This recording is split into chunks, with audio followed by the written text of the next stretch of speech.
Hey guys, I think my Wi-Fi is going crazy, so hopefully this works. But hey, my name is Lizzie, in case you guys don't know me.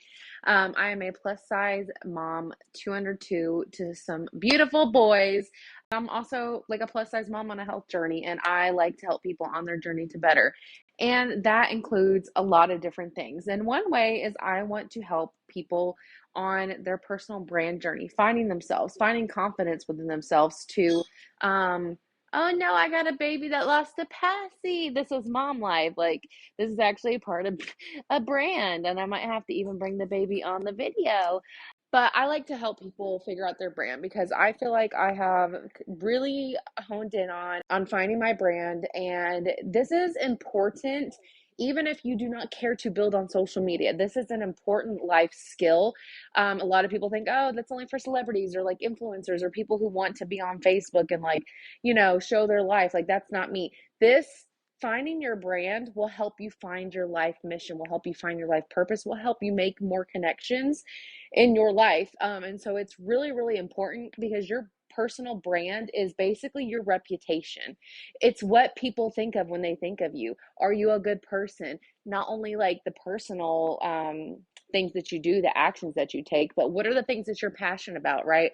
So I'm going to go over a couple of things that, like a couple of different tips on how you can find your brand, what your brand is, how you can use this to up level yourself in life in general, okay? Moving forward in life to find growth, to build community, to build relationships, you have to build trust. Three-fourths of Americans, 74%, right under 75, 74% of Americans trust someone with a solid brand. Okay, number one profession being doctors. 61% of Americans said that the number one profession that they needed to trust that had a strong brand was their doctor, because that's a high level of trust, someone that's doing surgery on you or something like that. So depending on what kind of relationships you're trying to build, also rely on a strong amount of trust. Trust is built with consistency. Your brand is something that is consistent with who you are as a person and who you are in life, okay? And I want you guys to practice this, okay? Write this down if you are on a mission to finding yourself and trying to understand what your brand is, and see it in other people, because once you start seeing it in other people and recognizing patterns, you'll be able to start identifying it in yourself. So I want you to make a list of people you trust, okay? This might be a teacher, this might be a mentor, it might be your doctor, it might be your best friend, your mom, I don't know. Make a list of those people. What do you know about them? What is consistent with them? You probably know their work schedule, right? You probably know their passions, their hobbies, their kids' names, what they like to do on the weekends, what kind of foods do they like, right? You trust them because you've got to know them. People have got to get to know you to know what your brand is, all right? And we also trust people we learn from, which is also why, like, I try to come on here and educate and help others and teach the things that I know, because people build trust on learning something valuable, right? That's how I find trust in what certain people say. Is if I find what they're saying valuable, I'll tend to trust them more, okay? And I also tend to recognize if I see something that relates to what they do, what they've taught me, I think of them. If someone sits there and teaches you how to play guitar, you're probably always going to think of that person when you think of guitars, right? Something in that sense, okay? And also your reputation, aka your brand, keep that in mind. If the word brand scares you, if that makes you think, oh my gosh, like that's like, again, for celebrities, influencers, like that is just not something I care, to be a part of. Think of just your reputation. You cannot control your reputation. You cannot control what people think of you. You cannot control what people say of you, but you can influence it. And that's all you can control is the influence and who you are when no one else is watching as well. That is also what your brand is. Who are you when no one's watching?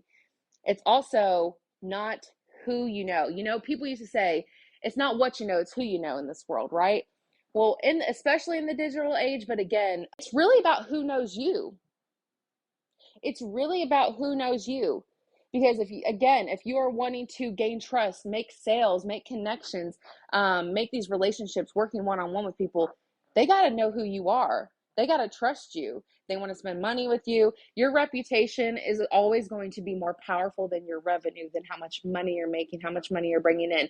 Your reputation, your brand, who you are on the inside as a person and who you are and who you portray yourself to the world is always going to have to come first before you worry about making the money.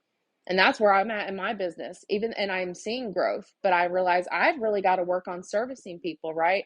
And that goes into some of my next points is like, so where do you begin? Where does someone really begin trying to figure out this brand? Well, truly, when you come down to it, when you think of the mighty question, the mighty sentence is finding your uniqueness and exploiting it to service other people. I don't know if you guys watch me consistently. I think you would understand what that means when it comes to me. Typically, I'm coming in crop top. I'm not right now. I know my face is really flushed because it's like hot in here, but I'm also cold because I don't have socks on, so I'm like wearing this thin little jacket. But y'all know, normally I would come on and like my shirt's propped up, like I have my hair in a crazy bun. I'm dancing. I'm talking birth stuff. That's my uniqueness. I exploit myself, and that's not a bad word. I exploit my uniqueness. I show it to the world, and I'm being myself authentically, and I'm using it to serve other people, to empower people to be confident, empower people to love their body, empower people to take better care of themselves, empower people to advocate, to be there for themselves, right? I exploit my uniqueness. And sometimes I think the hardest part is finding your uniqueness, okay? So you have to sit there and think, what is my purpose? What is the problem I want to solve? Ask these questions to yourself. I'm going to give you a list of questions to ask yourself, okay? What fires you up? What pisses you off? What breaks your heart? I have this listed because I didn't want to forget these. These questions had my mind like, oh my gosh, because it made so much sense with what I do in my life. What makes you angry? What makes you cry? What makes you uncomfortable in this world? And I mean things that are happening, not just something that probably happened to you, something that you relate to, obviously, is how it becomes a part of your brand, part of your life mission. But what is something that is going on that you're just like, I'm not okay with that happening. I want to make a difference. And it makes you sit there at night and think, what can I do? Y'all know, for me, it's the birth stuff. It's helping other moms, helping women in general. I'm a women's advocate all around the board. I sit there at night and I think about it. It makes me angry how the system is set up to treat us, right? That's God's divine design. That fire, those emotions, that pit, right? The thing that keeps you up at night thinking, like, what can I do? How can I help people? Like, that question. You were created to do something about that problem. And you have a mission to go help find a solution. Because there are people that are, I feel like, okay, I'm not sitting here preaching, that's not what this is, but I feel like people like having those thoughts at night. What can I do? What makes me so angry that I wish there was a change in the world? I know, ask yourself these hard, weird, uncomfortable types of questions. um the reason that's put on me or on you or on whoever, because everybody could probably have this feeling, right, is because there's somebody else out there that are in what the shoes that you used to be in, that need to hear something that you have to say, which ties all back into it, that you are the most powerfully positioned person to serve who you once were. And that's what I've also been implementing for myself. I've posted about it in videos that everything I'm sharing, I'm trying to serve who I needed to be, who I needed in my life 5 or 6 years ago. The person that showed me that I could be confident, the person that could show me I could get my health on track, the person that could show me that I could overcome infertility, the person that could show me I could change my life. That's who I needed to see a couple years ago. And so, and then also with the birth stuff, I have all these plans and visions of creating some books and guides and stuff to help moms, for something I wish I would have had before I had children, that I would have had just right there in front of my face. And so when it comes to yourself, your brand, your mission, your purpose, your life, whatever, think of who you used to be or who you are now and who you're looking for guidance. Embrace that, become that person, start researching. What is it that you like to look into, research, and also to give you credibility. What have you had results in? Do you want your passy? Do you want the passy? What have you had results in? Okay, so for instance, um, and you don't always have to have results to be sharing this, but it gives you that credibility long term if you're trying to figure out where can I help people? What are the problems that I can solve, right? What are the solutions that I have to these problems? Ask yourself, where have you had results? So for me, I've lost almost 100 pounds. So I'm getting to this point. I've been a little anxious to um, start doing some more one-on-one coaching with my clients where we're like getting on Zoom calls, going through their goals, trying to kind of work through whatever obstacles they have when it comes to food. I've actually been really, really nervous about it because I was like, I don't feel like I have enough credibility.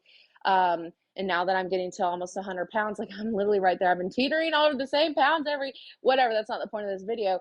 But I still have had that credibility to show I can lose the weight. I can keep it off. I'm working on overcoming food addiction every single day. And I know that I have not the solution, but I have ways to help. And there's problems and people out there that need that help. And so that's why I'm finally getting to that place where I know I have the credibility to do that. And every single one of us have went through a problem that we have now a solution or help or guidance or aid to help other people. Every single person on here, whether it relates to what I do or not. And think about your passions. Think about what's important to you. Think about that. Again, that will always come before money. You need to find out how to serve people. If you serve people, if you come from a heart of, gratitude and wanting to actually just help people and say, hey, I've been where you're at. This is where I was. This is how I got to where I am now. Let me show you what I can do for you. That is going to be what's not only going to fulfill you in life, okay? Um, it's, oh my gosh, let me tell you this one thing. You have to be clear. You have to be clear on that vision. You have to be clear on what it is that you needed. Okay, for me, like I said, I needed to see more plus size women embracing their bodies and just being like, I don't care, I am myself. I needed that. I needed to see that. I need that clarity in my mind. Okay, who did I need? Who did I want to become? And that's who I am. And it also needs to be authentic. Don't feel like you have to make up something. This is a ever evolving journey. It's going to change throughout the years, but this is how you get started. This is how you get thinking, get your wheels spinning. Ask yourself these questions. Make those lists of people you trust. Make a list of things that you know about other people. I know we all know someone that is like a horse lover. Someone that is like always at the stables. So every time we see horses, we think of that person. And that's just something small. But that's kind of how branding works, okay? So I love y'all. I appreciate you. Thank you so much for hopping on. If you found any value in this, feel free to share, tag a friend, show some love, share it in a group because I know more people need to hear this. There are so many people trying to grow on social media, trying to serve other people and are kind of confused on how. And not only that, like I said, this does not just apply if you want to do this in real life. This is an important life skill just to help you serve and be of guidance to others and find your life purpose and find that passion that everyone wants to feel, in their life. So love y'all. Appreciate you. And I'll see you in the next video. Bye.